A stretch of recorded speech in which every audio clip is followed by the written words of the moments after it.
అద్దె చెప్ప ఒరే తిప్ప తప్ప పుట్టావురా.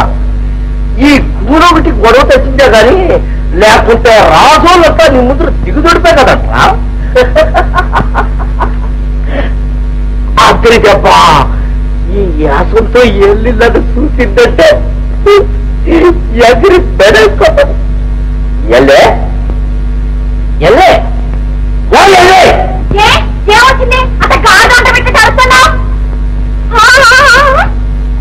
మహారాజు బట్టలు వేసుకుంటావా? గాడిద గంట తొడిగినట్టుండది. ఏటి యాసం? యాసమేమిటి అని మొహమా ఇలారా చెప్తా. నేను రాను. నీ కాడ చెవిటాసం వస్తుంది. రాకపోతే పో. నాకు మహారాజుని కోసం చెప్తామనుకున్నాను. మహారాజు అయితే చెప్పు మావా. ఇది ఇదిగో నా కాడికి రాబాక చౌటాసం వస్తుంది. చెవిటాసం కాదులే మావా, సంపింగ్ వాసన వస్తుంది. చెప్పు మావా, చెప్పమంటుంటే. ఏం చెప్పేదో వెళ్ళి నువ్వు నా కాడికి వస్తే ఒళ్ళే మరిచిపోతాను. ఇంక నోటి నుంచి మాట్లాడొస్తుంది. అయితే నేను దూరంగా ఉంటానే. చెప్పు ఏం జరిగిందంటే రాజు కొడుకు నీలో నిల్చుందట. గురువు గారు కొడుకు అక్కడికి పోయి ఈత పట్టేసుకున్నాడట. చాలే విడు. నేను ఇడను, నువ్వు నా పేరుని నిన్నిడిచి పడుతున్నాను అనే మళ్ళా. ఇదేనా రహస్యం? అదేంటే అంత ఇల్లు కూడా వెళ్తావు? ఇన్న చాలే, నీ ఎత్తులు తెలిసాయి. నిన్నెల్లో ఆమె రాజు గారు ఆయన రాజుపట్ల పట్టించి భువనేశ్వరి శిక్షించాలంట. అయితే దేవదత్తుడు కూడా చచ్చాడా? భువనేశ్వరి శిక్షి పడ్డాడు బతుకుతాడంటే అరుముగా. సరే సరే, ఎవరు చచ్చినా బతికినా మన బతుకును మనం చూసుకోవాల్సిందేగా. మాత్రం అట్లా మూడు తీసుకొని దేవా కాడిపా. నేను బావి కాడికి వెళ్ళొస్తా.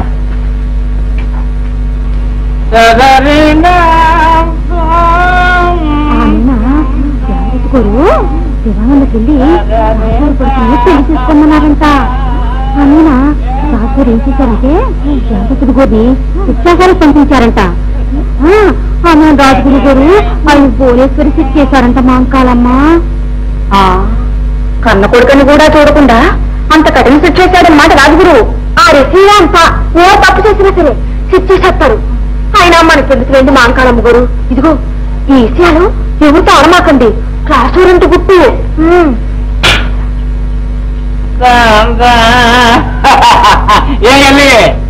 ఏమంటున్నాడు మీ పూర్ణుడు? నీ చెట్లు పట్టమంటున్నాడు. ఎందుకు చుట్టుపడతారు? చెట్లు పట్టమేంటి? పళ్ళు కూడా రాబోతారు.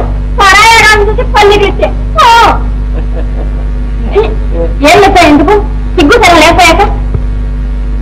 ఏమిటి ఏమిటి ఏమిటి ఏమిటి ఏమిటి ఏమిటి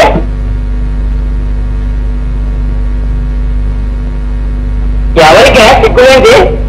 లేకపోతే ఆ వచ్చేపోయి ఆడవాళ్ళని చూడటం ఎందుకు? ఆ మాటలు పట్టం ఎందుకు? చూడడం ఎందుకంటే భగవంతుడు కళ్ళిచ్చిందెందుకు? ఇలా పరాయి ఆడవాళ్ళని చూడటానికేనా? కోసి పోవే.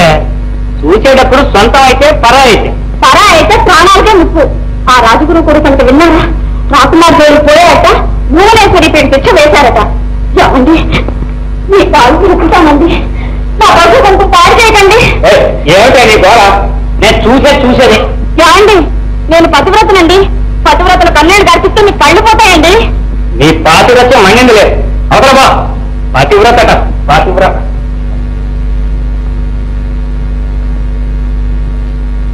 నువ్వే నా పాత్రత్వానికి ఏం తక్కువైందని? సరే చూద్దు కానీ నా పాత్రత్వం ఏమిటో.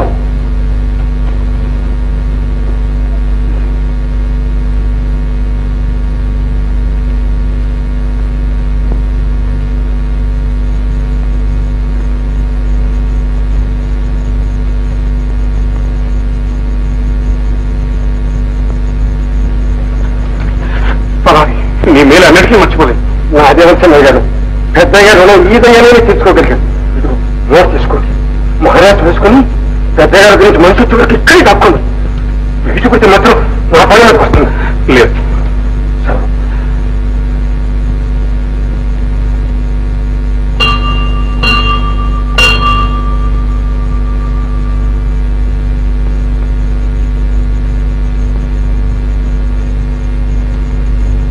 అమ్మా భువనేశ్వరి, నువ్వు పతివ్రతం. తాటి పతివ్రత కోరిక తీర్చడం నీ విధి. నా మొగుడు 2 కళ్ళు పోగొట్టి నన్ను పతివ్రత అనిపించు. నా ప్రసూదంకు నిలబెట్టు. కుంటో గుడ్డో ఇంటో పడుంటాడు, సేవ చేసుకుంటాను.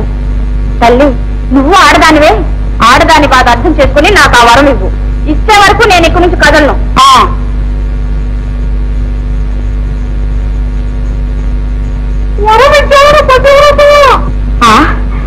ఇచ్చావా తల్లి? వరం ఇచ్చావా? నా పత్రస్సు నిలబెట్టావా? అయితే 1000 కళ్ళు తల్లి, నీకు 2000 కాళ్ళ జీవాలు ఇస్తాను. వస్తాను.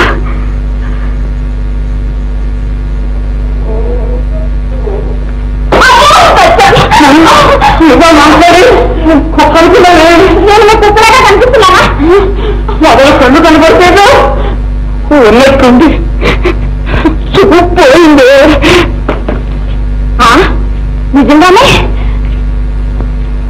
మీరు ఎన్నేళ్ళండి? కళ్ళు కనబడక నేను ఏడుస్తుంటే ఏడుతాయంటే ఏళ్ళు వచ్చే అమావాస్యకి 33. అయితే మీకు నిజంగానే కళ్ళు కనిపించట్లేదు అన్నమాట. అయ్యో, అందుకనే చెప్పాను నేను పతివ్రతనండి, నా చేత కన్నీళ్లు కార్చొద్దండి అని. విన్నారా? ఇప్పుడైనా తెలిసిందా నేనెవరు?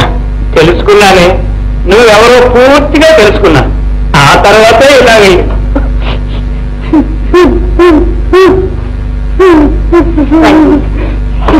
మీరు ఎందుకండి బాధపడతారు?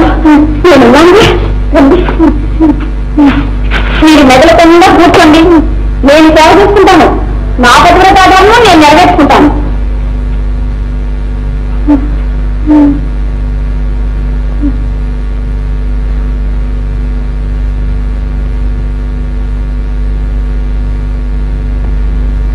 అందుకే అలా చేయవలసి వచ్చింది. పూలమాలతో నిన్ను నిర్దోషిగా నిరూపించినావు. మహారాజు తన కుమార్తెను నీకిచ్చి వివాహం చేస్తాడనేది కళ్ళ. పైగా నీవు బ్రతికి ఉన్నట్టు తెలిస్తే నేనేం చేసినా నీ కొరకేనని సందేహించడానికి అవకాశం ఉంటుంది. అందువల్లే నీవు మరణించినట్లు అందరినీ నమ్మించాను. కొంతకాలం ఎక్కడైనా తలదాచుకో, నీ కోరిక తప్పకుండా నెరవేరుస్తాను నాయనా. అలాగే నాన్నగారు. చీకటి పడే వరకు ఇక్కడే ఉండి ఎవరి కంట పడకుండా జాగ్రత్తగా వెళ్ళాలి సుమా.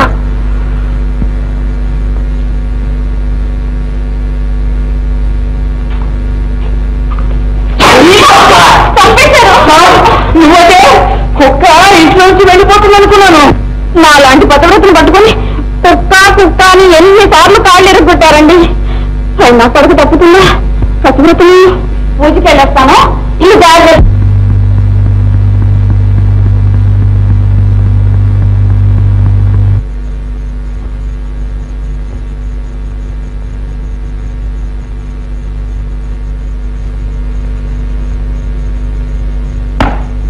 అమ్మా భువనేశ్వరి, మొక్కే మొక్కకు ముందే అడిగిన వరం ఇచ్చావు, నా కోరిక తీర్చావు. తీరక ముందే నీ మొక్కు తీర్చాలని వచ్చాను, తీరుస్తున్నాను. ఇవిగో 2000 కాళ్ళ జీవాలు.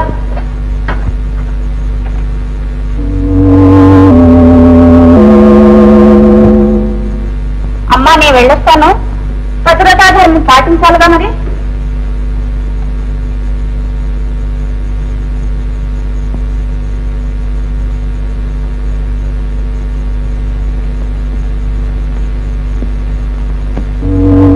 ఒకటి బండి పురుగు. ఎంత మోసం!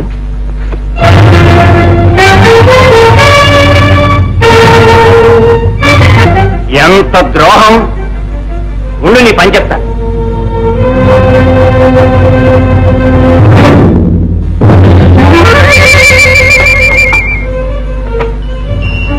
మాంకాళి, అమ్మవారు వెనక దాక్కుంటే తప్పుతుంది అనుకుంటున్నావా? చూడు ఇప్పుడు ఏం చేస్తాను.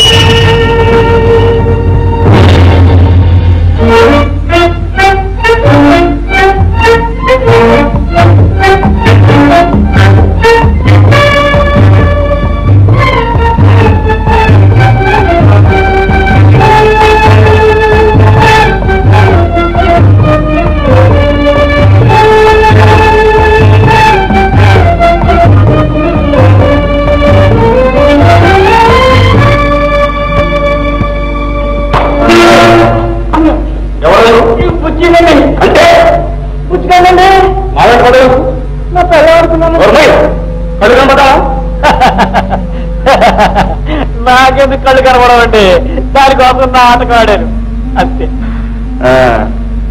అయితే మొగుడు కళ్ళు పోవాలని మొక్కుకున్న ఆ పతివ్రతేనా నీ భార్య? పాతివ్రత బండాలను దాంతో వేగలేక తప్పుతున్నానండి. ఇంతకీ తమరెవరండి? నేనా? నేను పరదేశి. అయితే మీరు కూడా ఆడదాని బాధకు తట్టుకోలేకే పరదేశ్ అయ్యారా? కాదు, పగ సాధించడానికి పని పట్టడానికి. అయితే ఆ ఉపాయం ఏదో నాకు కూడా కాస్త చెప్పండి, నేను మా పతివ్రత పని పడతాను. నేను ఇక్కడ ఉండటం లేదు, వెళ్ళిపోతున్నా. నేను ఉండదలుచుకోలేదండి, ఉన్నానా? మా మహంకాలికి నా కళ్ళు పోలేదని తెలిసిందంటే ఏ జిల్లేడు పోలో తీసుకొచ్చిన 2 కళ్ళు పోగొట్టి తాను పతివ్రతను నడిపించుకుంటాను. అదండి బాబు,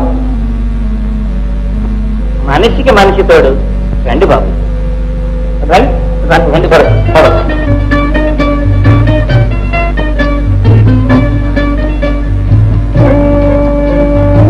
అబ్బా, ఇక నేను నడవలేను. ఇక్కడ కూర్చుంటేలా? ఈ దగ్గరలో ఏదైనా గ్రామం ఉందో చూద్దాం పద.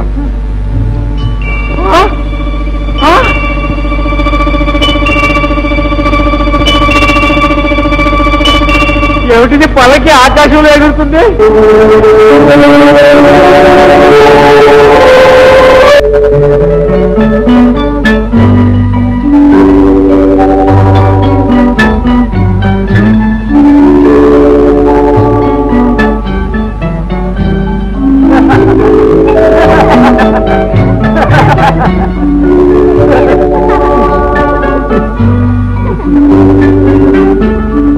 మోహిని, ఎవరు నీవు? ఓహో, తెలియకే నా పేరు పెట్టి పిలిచావా? ఒంటరిదాన్నని కొంటిగా మాట్లాడడం కాకపోతే ఒంటరి దానివా? నీకేం కర్మ? నాతో రా, జంటగా జీవిద్దాం. అవును మోహిని, నేను అవంతిపురం నాగవర్మన్, ప్రఖ్యాత శిల్పిని. విచిత్ర వస్తువులు చేసి మహారాజులకిచ్చి పారితోషికాలు పొందుతూ ఉంటాను. ఆ ఎగిరే పల్లకిని విచిత్రపురం మహారాజుకిచ్చి అర్ధరాజ్యం సంపాదించుకోవాలని పెడుతున్నాను. నాతో హాయిగా రాజు రాణిలా జీవితం.